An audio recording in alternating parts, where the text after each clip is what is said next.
অনেকেই বলে আমি ভালো নেই, অনেক কষ্টে আছি, এরকম জীবন তো আমি চাইনি। কিন্তু আমার কি মনে হয় জানো, জীবন সেরকম যেরকম তুমি জীবনকে দেখো। Hello everyone, welcome back to my another video. আজকে আমরা ঘুরতে এসেছি মন্টু মিয়ার বাগান বাড়ি। এইটা অবস্থিত সাতক্ষীরায়। আজকের ঘোরাঘুরিটা একদমই আমাদের ব্যক্তিগত না। আজকের ঘোরাটা ছিল আমার বরের স্কুলের শিক্ষা সফর। পার্কে ঢোকার আগেই চোখে পড়লো একজন বয়স্ক মহিলা বসে ভিক্ষা করছে, আর এইখানে দেখো মেইন গেটের কাছে এই মিনি চিড়িয়াখানা। আমি জীবনের প্রথমবার আসলাম সাতক্ষীরায়। গতকালকে রাত্রে আমি অনেক কল্পনা করেছি মন্টু মিয়ার বাগান বাড়ি দেখতে কেমন হবে। আমার কল্পনার সাথে এখানে এসে কিছুই মিল পেলাম না। এই রাস্তাটা খুবই সুন্দর। আমি আর প্রমিথিউস অনেক মজা করেছিলাম এই রাস্তায়। প্রমিথিউস খুব বায়না করতেছিল ট্রেনে ওঠার জন্য, তাই আমি ওকে নিয়ে গেলাম ট্রেনের কাউন্টারের কাছে। মাত্র 20 টাকা করে টিকিট। আমি আর ও দুইজনেই 40 টাকা দিয়ে ট্রেন ভ্রমণ করলাম। গতকালকে রাত্রে মন্টু মিয়ার বাগান বাড়ি নিয়ে আমি যেটা কল্পনা করেছি ছোট্ট করে তোমাদের সঙ্গে একটু শেয়ার করি। আমি ভেবেছিলাম এইখানে এসে দেখবো ছোট্ট একটা বাড়ি আছে আর চারপাশে অনেক বাগান আর সঙ্গে থাকবে দু একটা পুকুর। কিন্তু আমি যেটা চিন্তা করেছিলাম আর এইখানে এসে যা দেখতে পেলাম সম্পূর্ণ উল্টা। আসলে এই জায়গাটাকে পূর্ণাঙ্গ একটা পার্কও বলা যায় না, আবার যে বাগান বাড়ি সেরকম ফিলও নেই।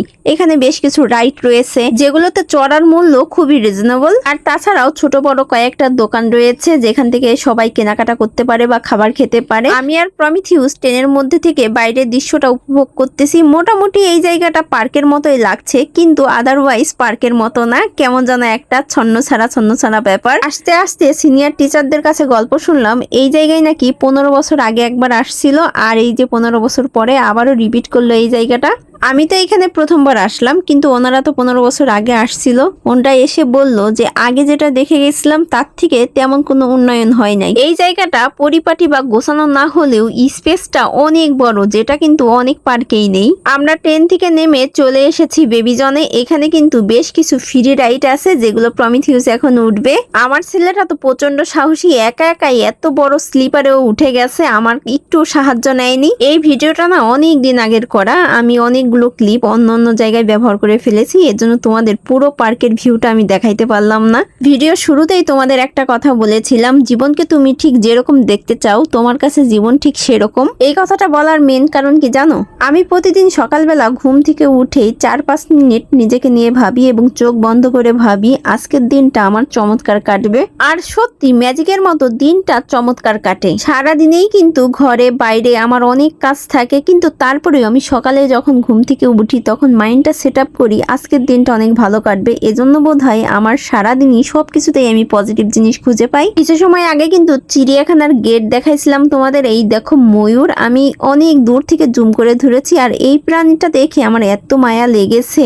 এই প্রাণীটার নাম হচ্ছে ঘুইডেল। ও কিন্তু একাই আছে, আর একটা সঙ্গী হইলে ওর হয়তো সময়টা ভালো কাটতো। যাই হোক, আমার না চিড়িয়াখানা একদম ভালো লাগে না। এই যে পশু পাখি যে আটকায় রাখে এই ব্যাপারটাই আমার ভালো লাগে না। অনেকটা সময় ঘোরাফেরার পরে আমাদের গলাটা শুকিয়ে গেছে, আর আমাদের গলা শুকানো দেখে প্রমিথিউসের বাবা কুলফি মালাই কিনে নিয়ে আসলো আমাদের খাওয়ানোর জন্য। সে নিজেও একটা খেলো। এই তো আমার ছেলে খাচ্ছে। আমার ছেলে আইসক্রিম খুবই পছন্দ করে। মাত্র 20 টাকার কুলফি, এত মজা হবে আমি তো ভাবতেই পারিনি। যেমন মনটা ভরেছে তেমন গলাটাও ভিজেছে। ঘোরাফেরা খাওয়া দাওয়ার পর্ব শেষ করে আমরা 5:30টার দিকে সবাই বাসে উঠে বসলাম। আর দেখো বাসের মধ্যে সব টিচাররা কি নাচানাচি শুরু করেছে। সবাই ভালো থেকো, সুস্থ থেকো, টাটা।